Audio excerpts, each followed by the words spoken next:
తెలంగాణలో విద్యుత్ రంగాన్ని భవిష్యత్తు అవసరాలకు అనుగుణంగా మరింత బలోపేతం చేస్తున్నామని ఉప ముఖ్యమంత్రి భట్టి విక్రమార్క తెలిపారు. ఖమ్మం జిల్లా కేంద్రంలోని పాకబండాలో 33.11 kV విద్యుత్ ఉప కేంద్రాలను భట్టి విక్రమార్క ప్రారంభించారు. రాష్ట్రంలో విద్యుత్ డిమాండ్ గణనీయంగా పెరిగినా ఎక్కడా కోతలు లేకుండా నిరంతరాయంగా సరఫరా చేస్తున్నామని చెప్పారు.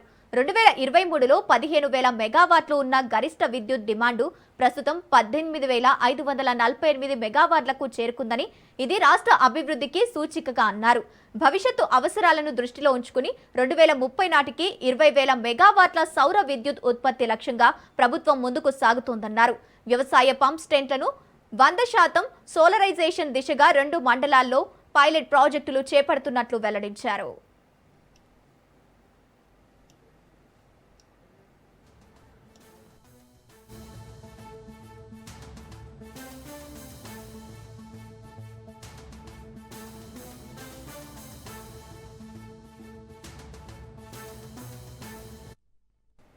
రైతులకు ఉచిత విద్యుత్ అందించడం కాంగ్రెస్ ప్రభుత్వ నిబద్ధత అని స్పష్టం చేసిన భట్టి, రాష్ట్రంలోని 30 లక్షల వ్యవసాయ పంప్ సెట్లను నిరంతరాయంగా ఉచిత కరెంటు అందిస్తున్నామని చెప్పారు.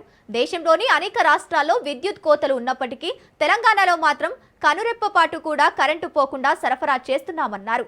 2047 నాటికి తెలంగాణను $3 ట్రిలియన్ ఆర్థిక వ్యవస్థగా తీర్చిదిద్దే లక్ష్యంతో ప్రభుత్వం పనిచేస్తోందని భట్టి విక్రమార్క తెలిపారు.